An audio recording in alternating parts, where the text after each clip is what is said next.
வணக்கம். ரெண்டு அறிவிப்பு. ஒன்று, நம்மளோட ட்ரைனிங் ப்ரோக்ராம் நிறைய பேர் ஜாயின் பண்ணிட்டு இருக்காங்க. அக்டோபர் 15th பக்கமாக நம்ம வந்து ஆரம்பிக்கிறோம். அண்ட் இன்ட்ரெஸ்டிங்காக இருக்கும். 6 months பீரியட் கம்ப்ளீட்டாக பிகினிங்லேருந்து எண்ட் வரைக்கும் நம்ம டீச் பண்ண போகிறோம். Including Elliott's wave, Fibonacci, chart patterns, data analysis.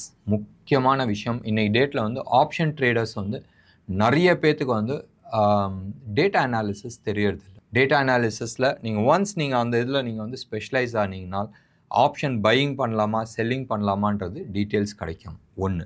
ரெண்டாவது, நான் லாங் டேர்ம் இன்வெஸ்டர், எனக்கு இது தேவையில்லைன்னு சொன்னால் ஸ்டாக் பிக்குக்கு வந்து ரொம்ப யூஸ்ஃபுல்லாக இருக்கும்.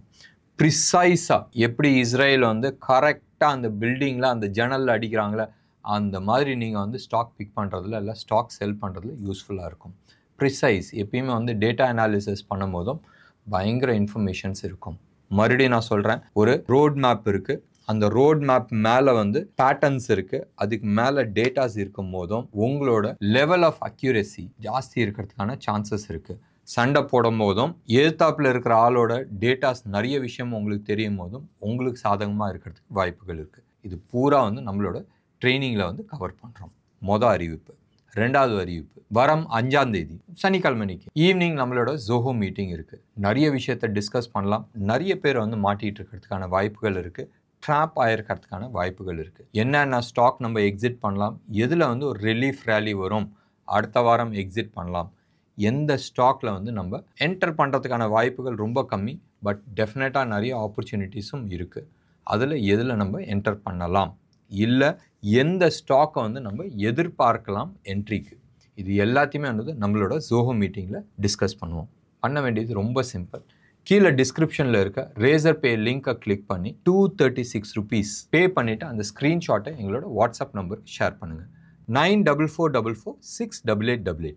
அப்படியே உங்களுக்கு என்ன கேள்வி கேட்கணும், என்ன ஸ்டாக்கை பற்றி கேட்கணும், அந்த இது டீட்டெயில்ஸும் அதில் அனுப்பி விடுங்க.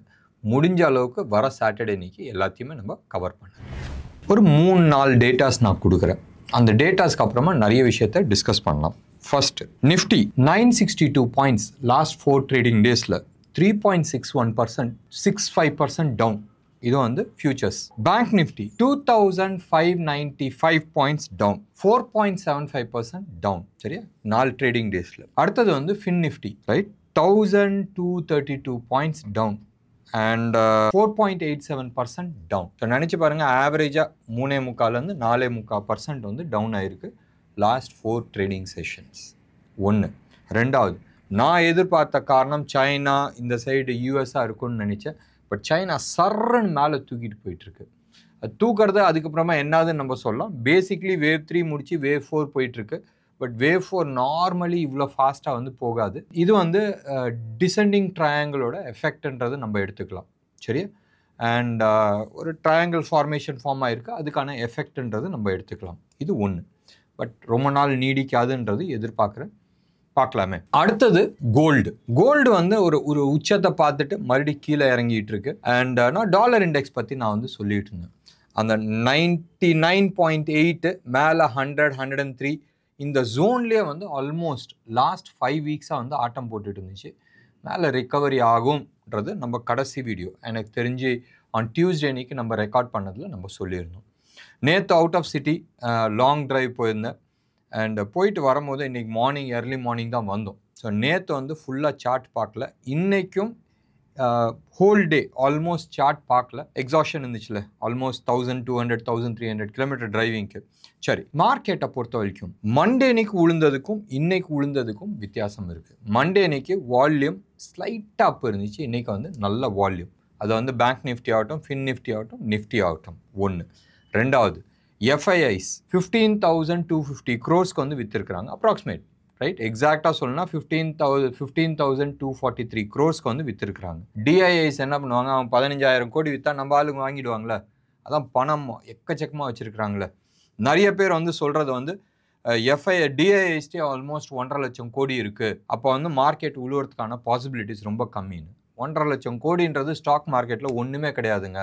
ஹெவி வெயிட்ஸ்லாம் கீழே விழுந்துச்சுன்னா காணாமல் போயிடும். இன்றைக்கி எடுத்து பாருங்கள், ஹெவி வெயிட்ஸ் யார் விழுந்தாங்க, LNT, Reliance, Axis bank, ICICI bank, இந்த 4 பேருமே வந்து இன்றைக்கி விழுந்த வேல்யூ என்னதுன்றது நீங்கள் எடுத்து பாருங்களேன்.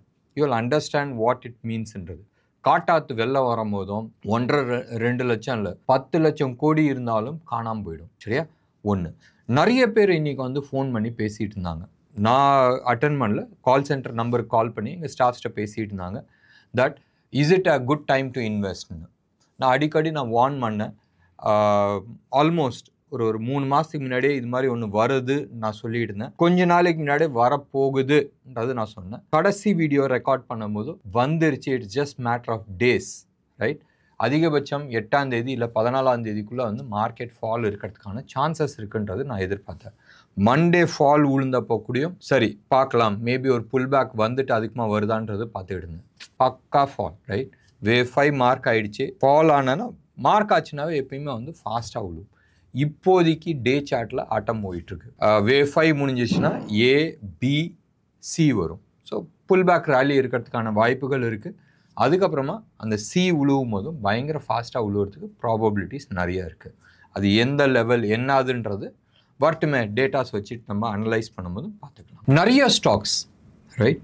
நிறைய ஸ்டாக்ஸ் வந்து அது வீக்லி அண்ட் மந்த்லி சார்ட்டில் வந்து வேவ் 5 கம்ப்ளீட் ஆகிடுச்சு. பட் கன்ஃபர்மேஷன் ஃபஸ்ட்டு எங்கே வரும்? ஃபஸ்ட்டு வந்து டே சார்ட்டில் தான் வரும். ஸோ நிறைய ஸ்டாக்ஸ் வந்து டார்கெட் அச்சீவ் ஆகிட்டு கீழே விழுந்துட்டுருக்கு. ஒன்று. நிறைய ஸ்டாக்ஸில் வந்து வேவ் 3 முடிச்சுட்டு வேவ் 4 கீழே வந்துட்டுருக்கு. ஸோ இதில் எந்த ஸ்டாக் வந்து இன்வெஸ்ட் பண்ணலாம், எந்த ஸ்டாக்கில் வந்து இன்வெஸ்ட் நிறைய இருக்குது. ஃபாலிங் ஸ்டாக்கில் ஏன் இப்போ இன்வெஸ்ட் பண்ணணும்? இப்போ எல்என்டிலாம் வந்து இன்றைக்கி வந்து ஆல்மோஸ்ட் 4.5% கீழே விழுந்துச்சு. எல்என்டியோட என்ன பிரச்சனை? எல்என்டியோட ஆல்மோஸ்ட் ஒரு 40-50% ஆஃப் தி ஆர்டர்ஸ் வந்து மிடில் ஈஸ்ட்டில் வந்திருக்கு. சவுதி அரேபியா, துபாய், UAE அங்கே வந்திருக்கு. ஸோ அங்கே வரும்போதும் அடிச்சிக்கிறாங்களே, பாம்பு போட்டுக்கிறாங்களே. ஸோ டெஃபினட்டாக அதுக்கான எதிர்வொலி இருக்கும்ன்றது அவங்களோட பயம். எல்என்டிக்கும் அதுக்கு என்னங்க சம்மந்தம்? யாராச்சும் இன்றைக்கி துபாய் மேலேயோ இல்லை UAE மேலேயோ யார் வேணா இருக்குமே, ஈரான் ஆகட்டும் இல்லை இஸ்ரேல் ஆகட்டும், அடிப்பீங்கன்னு நினைக்கிறீங்களா? இல்லை சவுதி அரேபியா மேலே இஸ்ரேல் அடிச்சறதுக்கு தைரியம் இருக்கா? கிடையாது. அதுக்கான கான்சிக்வன்சஸ் ஹெவியாக இருக்கும். இவங்க 2 பேரும் அடிச்சுக்கிறாங்க, நடுப்புற அவங்க உட்காந்துட்டு இருக்காங்க. அவங்க மேலே பாம்ஸ் உழுவுறதுக்கு சான்சஸ் இருக்கா? ரொம்ப ரொம்ப ரொம்ப ரொம்ப ரொம்ப கம்மி. அப்படியே விழுந்தாலும் பெரிய டேமேஜ் ஆகிறதுக்கான சான்சஸ் கிடையாது. எது வேணா இருக்கட்டும், பட் இதை காரணம் காட்டி கீழே விழுந்துட்டுருக்கு. நான் அடிக்கடி வந்து ஒன்று சொல்கிறது உண்டு. சார்ட்டில் சில இன்ஃபர்மேஷன்ஸ் கிடைக்குதுன்னு சொன்னால் அதுக்கான செய்தி வரும், ரைட்? செய்தியை வச்சு சார்ட் மூவ் ஆகுறதில்லை. சார்ட்டில் அந்த ஃபார்மேஷனை வச்சு தான் செய்தி வருது. செய்தி என்னது? Iran Israel war, right? பற்றிக்கிச்சு. போன தடவை ஈரான் அடித்தது வந்து ஆல்மோஸ்ட் 9 hours ட்ராவல் ஆகி இஸ்ரேலுக்கு வந்துச்சு. இந்த தடவை வந்தது 12 நிமிஷத்தில் வந்துச்சு. Hypersonic missiles அடிச்சிருக்கிறாங்க. 120 மிசைல்ஸ் மேலே அடிச்சிருக்காங்க. சில பேர் 200ன்றாங்க. எது வேணா இருக்கட்டும், பெரிய டேமேஜ் இஸ்ரேல் மேலே வந்திருக்கு. ஃபார் தி ஃபர்ஸ்ட் டைம் அவங்களோட கேபிட்டல் சிட்டியில் வந்து பாம்ஸ் விழுந்திருக்கு, மிசைல்ஸ் விழுந்திருக்கு. நிச்சயமாக யோசிக்க வேண்டிய விஷயம் இல்லை. இஸ்ரேலை பொறுத்த வரைக்கும் அவங்க வந்து மல்டி லேயர் செக்யூரிட்டிஸ் வச்சுருக்காங்க. அது மிசைல்ஸ் ஆகட்டும், பிளெயின் ஆகட்டும், ட்ரோன்ஸ் ஆகட்டும், எது வந்தாலும் தட்டி விடுறதுக்கான multi layer anti drone systems வச்சுருக்காங்க. ஒரு ஆன்டி மிசைல் சிஸ்டம்ஸ் வச்சுருக்கிறாங்க. அதையும் தாண்டி வருதுன்னு சொன்னால் நினச்சி பாருங்களேன். ஒன்று. ரெண்டாவது, இஸ்ரேல் சும்மா இருக்க மாட்டான், நிச்சயமாக அடிப்பாங்க. அண்ட் அமெரிக்கா இதுக்கு சப்போர்ட் பண்ணியே தீரும். ஏன்னு சொன்னால் இந்த சைடு ஈரானை வந்து உழக்கூடாதுன்றது ரொம்ப தெளிவாக இருக்கிறாங்க. இப்போ என்ன ஆகும்? 2 இடத்துல அட்டாக் பண்ணுறதுக்கான சான்சஸ் இருக்குது. ஒன்று, ஈரானில் இருக்கிற மிலிட்ரி இன்ஸ்டலேஷன்ஸை அடிக்கிறதுக்கு சான்சஸ் இருக்குது. இல்லை, அடுத்தது ஈரானுக்கு எங்கேருந்து பூவா வருது? ஆயில் தானே. இருக்கிற ஆயில் கிணறுல எல்லாத்தையுமே வந்து பாம்பு போட்டுட்டு அடிச்சுட்டு போயிட்டே இருக்கலாமே, பார்த்திட்டு எரிஞ்சிட்டு இருக்கோம். அப்போ ஈரானோட எக்கானமி ஆட்டோமேட்டிக்காக அடி வாங்கும். புரியுதுல்ல? அவன் அங்கே இருக்கிற பவர் பிளான்ட்டு, அவங்க வந்து நியூக்ளியர் பவர் பிளான்ட் அடிக்கிறதுக்கு பதிலாக பவர் பிளான்ட்டு, ஆயில் ஃபீல்ட்ஸ் எல்லாத்தையுமே அடிச்சுட்டு போயிட்டே இருப்பாங்க, ரைட்? போரில் வந்து எவ்ரிதிங் இஸ் நியாயமா அநியாயமான்றது பார்த்துட்டு இருக்க முடியாது. அடித்தாச்சு, ரைட்? அப்படி நடந்துச்சுன்னா என்ன ஆகும்?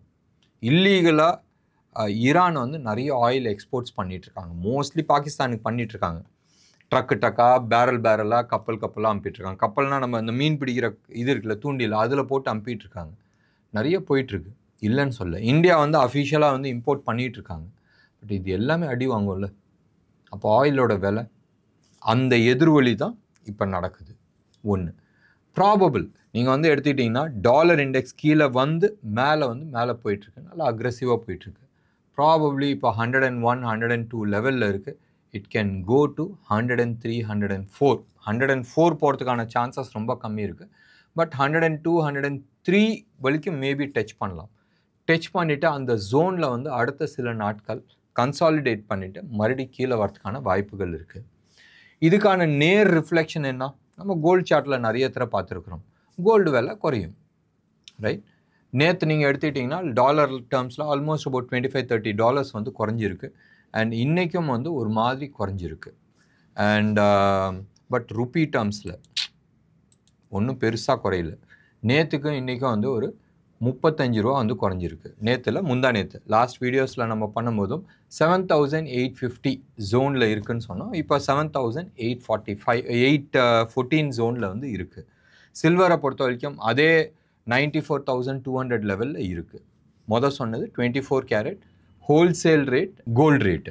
ஏன் இந்த மாற்றம்? கோல்டு இன்டர்நேஷ்னல் வேலையில் குறைஞ்சும் இந்தியாவில் குறையில. ருப்பி லாஸ்ட் 3 டேஸாக நீங்கள் வந்து எடுத்துக்கிட்டிங்கன்னா, போன வாரமெல்லாம் எடுத்துக்கிட்டிங்கன்னா டாலர் இண்டெக்ஸ் வீக் ஆகிட்டு இருந்துச்சு, ருப்பி ஸ்ட்ராங் ஆகிட்டு இருந்துச்சு. ருப்பி எங்கே வந்துச்சு? 83.50 ஆல்மோஸ்ட் வந்துச்சு. இன்றைக்கி 84.10 வரைக்கும் போயிடுச்சு, right? So dollar index strong ஆகுது. ஸ்ட்ராங் ஆகிறனால ருப்பி வீக் ஆகுது. இது ஸ்ட்ராங் ஆகிறனால கோல்டு வீக் ஆகுது. ஸோ இதுக்கும் மேட்ச் ஆகிடுச்சு. ஸோ கோல்டு விலை ஒன்றும் பெருசாக கீழே உழுவலை. என்ன ஆகும் அடுத்த வாரம்? மேபி இந்த கன்சாலிடேஷன் முடிஞ்சோடனே ஏதாச்சும் ஒரு சமாதானம் வந்து இஸ்ரேலில் வந்து நான் வந்து உங்களோட ஆயில் ஃபீல்டில் அடிக்கல, ஏதோ ஒன்று இருக்கும். வரும்போதும் மீண்டும் ஆயில் கீழே வரலாம். வரும்ன்றது நான் சொல்ல, வரலாம். டாலர் இண்டெக்ஸ் வந்து வேவ் 4 முடிச்சிட்டுனா வேவ் 5 கீழே வரும்போதும் கோல்டு விலை மீண்டும் 2,700 மேலே வந்து போகிறதுக்கான அதிகபட்சம் வாய்ப்புகள் உண்டு. சில்வர் இன்னமும் பயங்கர புல்லிஷாக இருக்குது. சம்வேர் அரௌண்ட் $32 பக்கமாக ட்ரேட் ஆகிட்டுருக்கு. பட் அதோட இலக்கு, ஃபைனல் இலக்கு மோஸ்ட் லைக்லி அடுத்த 2 மாதத்தில் வந்து $34 இருக்கிறதுக்கான சான்சஸ் இருக்குது. இது வந்து பர் அவுன்ஸ்க்கான ரேட். இந்தியன் ஸ்டாக் மார்க்கெட்டில் ஆல்மோஸ்ட் F&O ஸ்டாக்ஸில் நீங்கள் எடுத்துக்கிட்டிங்கன்னா, ஏன்டா F&Oன்னு சொன்னால் 190 ஸ்டாக் மார்க்கெட்டோட வெயிட்டேஜ் காட்டுது. அதில் ஆல்மோஸ்ட் ரைட் ஒரு 4 ஸ்டாக்கை விட்டுட்டு மீதி எல்லாமே வந்து ரெட்டில் இருந்துச்சு, பெரிய ரெட்டில் இருந்துச்சு. பெட்ரோநெட் ஏன் க்ரீனில் இருந்துச்சுன்றது சொல்ல தெரியல. 5.6% அப்பு. நான் இன்றைக்கி ஹோல்டே இல்லை. ஸோ ப்ராபப்ளி நான் வந்து சொல்கிறதுல கரெக்டாக இருக்கிறதுக்கான வாய்ப்புகள் இருக்காது. JSW ஸ்டீல் 1.6% அப்பு. ஜிண்டால் ஸ்டீல் 1% அப்பு. டாடா ஸ்டீல் 0.3% அப்பு. மீதி எல்லாமே வந்து நெகட்டிவ். பெரிய நெகட்டிவ் நீங்கள் எடுத்துக்கிட்டிங்கன்னு சொன்னால் கெமிக்கல் செக்டார் ஆகட்டும், டெக்னாலஜி செக்டார் ஆகட்டும், ஃபைனான்ஸ் செக்டர் NBFC ஆகட்டும், பேங்கிங் செக்டர் ஆகட்டும், இது எல்லாமே வந்து பயங்கரமான ஒரு ஃபால். அண்ட் இது தொடர்றதுக்கான நிறைய வாய்ப்புகள் இருக்குது. அண்ட் எஸ், உங்களுக்கு வந்து ஒரு ரிலீஃப் ரேலி கிடைக்கும் ஆர் புல் பேக் ரேலி கிடைக்கும். அந்த புல் பேக் ரேலி வந்து மோஸ்ட்டாக நீங்கள் எக்ஸிட் பண்ணுறதுக்கு யூஸ் பண்ணிக்கலாம். மறுபடியும் நான் சொல்கிறேன், இது வந்து மாதிரி இருக்கிறதுக்கான வாய்ப்புகள் கொஞ்சம் கம்மி. என்ன சொன்னோம்? பை ஆன் டிப்ன்றோம். கட்டாயம் இது வந்து பை ஆன் டிப்புக்கான சிக்னல் காணாம்.